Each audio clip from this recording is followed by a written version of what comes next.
you already know Skerrit Bwoy, this of Electric Gospel. And I just got to give a big up to Jamaican Diaspora of New York. We don't trust no shadow after dark, on a drunko, on a car park in the dark. Yo, you ever tell you, yo, it's a good life. Skerrit Bwoy said that in Jesus' name. Ladies and gentlemen, my name is Dale Richardson by birth, but I go by the name of Skerrit Bwoy. I was born in Antigua and came to America in the mid-90s, and now I'm enjoying this life of gospel, ministry, music, the electric gospel. It all got started back when I graduated high school. When I graduated high school, I was still an undocumented immigrant in this country, so I didn't have the option to go to college. So I took up music so I could make some funds, got a little job down on Canal Street doing sound systems and, you know, selling little parts. And it was a good little job, you know, and it just helped me to get some more equipment and escalate. And with the help of my father and other family members, we built a sound system, Get a Life Entertainment, and we started throwing parties here, there, and everywhere in New York City. And, you know, when I got my green card in 2006, then we became international. And in 2009, I got picked up by the electronic music scene, and then it just went ridiculous after that. We did CNN, Rolling Stone, True TV, Time Out Magazine, and a host of other ventures throughout the world. We've done about 70 countries, from Japan to China, Malaysia to Australia, New Zealand, Tasmania, to England, the Isle of Wight, Sweden, and I can go on and on and on, even, you know, regular Canada and throughout the US. You know, and it's just been an experience. But on November 20th, 2011, I got saved. I accepted the Lord Jesus Christ, and I just never looked back. Well, it was kind of abrupt for most people, but I know, and the Christians will know, it's a lifelong process. God works on you your entire life until He's ready. You know, thank Him for His just undying love, His faithfulness, you know. So I was in a little church down in Antigua, and I was, you know, listening and preaching, and it was a good time. And then this lady came into the church, bawling her eyes out. So long story short, by the time she reached up to the altar, the pastor asked her, what's stopping you from accepting everything God has for you and putting away the things of the world? And the lady's answer was, nothing. And at the same time, I just felt like I was saying that same nothing, like that nothing just came out of me. So I just put my whole life into perspective, because I never heard it put that plain before. What's worth more than God? You know, we had the money, we had the girls, we had the liquor, we had just about anything that people would consider to be successful, you know? But when you really look at it at the end of the day, what's worth more than God? So, you know, it was just in that moment where I said, turned to my brother and I said, yo, I'm finished, I'm done, you know? And he said, all right. I said, no, everything, I'm done, everything, party, girl, everything, I'm done. Him said, do what I have to do.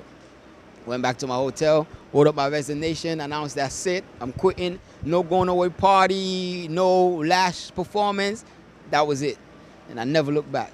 Since I've made the change, God has been exceedingly and abundantly great, you know. Other than financially, you know, life kind of hard still, but, you know, when you're used to fast money, it's kind of difficult when you got to slow down and get a regular job. And, but, let me tell you, say, outside of that, and, you know, in time that will come to, thanks to the electric gospel and the talents God has allowed me to acquire since then. So by December 2011, God had me in a music production school called Dubspot in Manhattan. Shout out to them. I was learning to produce because I had an inspiration to do a type of music that would be more relevant to the youths them. You know, like, I love hymns, I love church hymns, I love it. But I just think we need more beats that would relate more to the youth them, you know. It's actually something, it's actually a real thing that I never even knew, because I spoke to a professor up at NYC, which I will be attending coming this fall, NYC University. Shout out to all of you guys, Dan Bailey, Dr. Copeland, I'll see you soon, you know. So it's called ethnomusicality. And when I started in 2000, I started school in 2011, December, and I started making electric gospel by 2012, July. I never knew what it was a thing. I just said, I need to make music that's relevant to the youth them. Something that they could relate to, something that they wouldn't feel forced, you know? So that's when I came up with the idea. Instead of acoustic gospel, I'm gonna make electric gospel. So I just called it electric gospel to make it bold, simple, and clear. This is exactly what it is.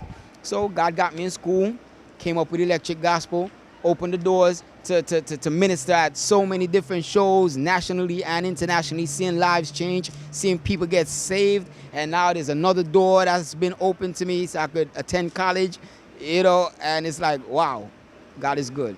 I will be attending Nyack College in the fall, and I'm studying Bible, music composition, and instrumentation with the piano.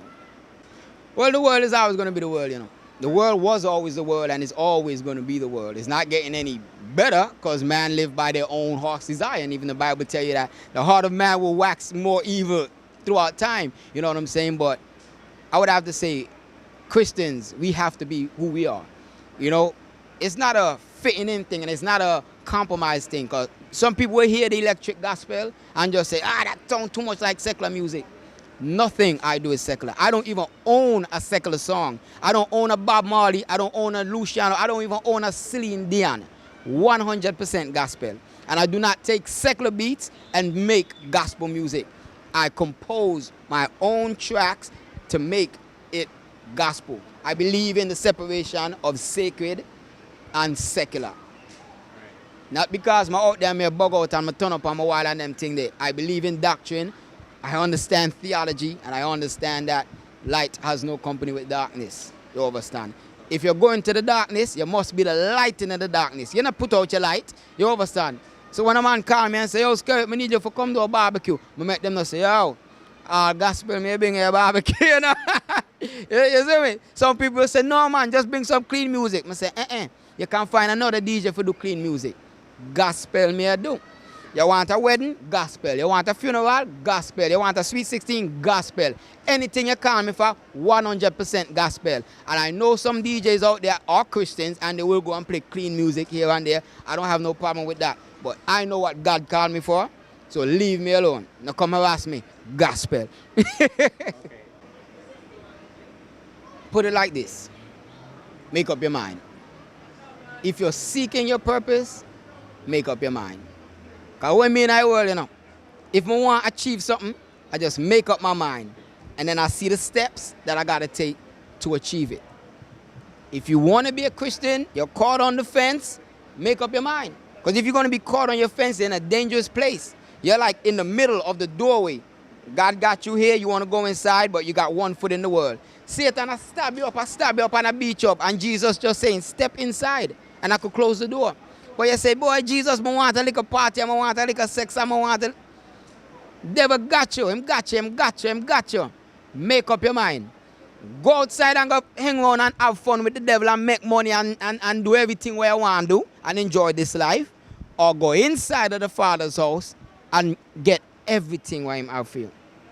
When the lady said, nothing is stopping me from accepting everything for Christ, the pastor looked upon him and say, so for the money, that's nothing. The drugs, that's nothing. The sex, that's nothing. The party, that's nothing. The liquor, that's nothing. The car, that's nothing. For all of these nothings, you're willing to give up everything that God have for you? Make up your mind. Life is good. But me as a man, me always make the most of life, you know. Whether me a sinner or sin, I always make the most of my life. But I always find a way to find the best in life. But me tell you this. You can be a happy sinner. Right? Sin is fun, but God is worth it. God is worth more than everything what you have out there right now. This is not only fun, it's edifying. It takes you to another level. It takes the people around you to another level. It's done wonders for me personally, and not only me, my kids them. You understand? I have 2 kids before I get saved. It do wonders for my baby mother them. At least one of them. But here's the rest. And the next one, I pray for she will soon come to. My wife saved. My granny go to church now. My mommy go to church now. You understand? Me personally as evangelized, I can't even tell how much amount of people. When I lead to Christ, lead in prayer. When me in my workplace and the boss, have manager, store manager himself have a problem, then come to me and we pray this. So if a customer come in my workplace and them not feel good, hold them and pray for them in Jesus' name. You change people. You change. It's not just an I changing myself and I. Christianity is not an I thing. Christianity is every one of us things. Each one reach one. And me, I want to reach everybody in Jesus' name. Because I know when I was out there and somebody they come to me and say, oh, you know, I have something serious to tell you. Jesus is the way, the truth, the light, and wherever thing you find right now, Jesus better than that. It would have maybe would have hold me quicker. You understand? But nobody never tell me that. And that's the problem. Too much people try to chastise youth and explain to youth. Oh, I hear that thing you do. I foolishness that. Yeah, do it. And it's like, yo, we don't want to hear that. As soon as you start with that, I can't even understand what you're saying. I best make a listen a funky music or something. I'm from Antigua. Jamaicans speak like Antiguans. Yeah, you see me? Jamaicans speak like Antiguans. So when I went to Jamaica in 2006 with Pump on Wild Walk Promotion, I met a guy in Manchester. And he said, you know, I say, you see him, slave ship, what drop off people in Jamaica, drop off people in Antigua. I said, no, Jamaican people talk like Antigua and go away. He said, no, may I tell you, I studied it. It's real. It's real because once they take the slave ship, there's a certain part that they follow. I said, all right, Papa. An old man, you know. I said, all right, I don't want to argue with him. I said, all right, Papa, no problem. We believe you. And it wasn't until last year when we in a school, I studied networking and A+ and computer technician, we meet an African girl. And she have the same exact tongue like how we tongue and talk. And we have to stop and say, what language is that? And I saw me really say, yo, Papa never did a lie, you know. Yeah, up to yesterday, me and Tenor Picks talk about it. And if you read the book by Mark Twain, Tom Sawyer, him say, when you read it, them have a slave in that book that talk patois, same way. You see me? So, your language don't belong to nobody. Jesus' language. Final thoughts for the audience. Love God. More than anything else in the world, love God. More than money. Stop worrying about money. But how am I going to make money if I put down the sound team? I talk to my sound man them. Enough sound man friend who I have in cycle I do foolishness. Them don't want to dash with them dub play. I delete thousands of dollars worth of dub plays and dash with thousands of dollars worth of record. Yo, I'm not concerned. And you can't tell me about money. When we left the world at $40,000 a night, we are charged for gig. And you're worried about the little $100, $200, $300. I know how much I get paid. I used to be there. Now worry about money. God will provide. In Jesus' name, choose, make up your mind. Ooh. Father God, I need your help. Father God, I beg you guide me through the land. Yeah. This is a prayer, this is more than a song. You don't know we do it, Pastor P. The gospel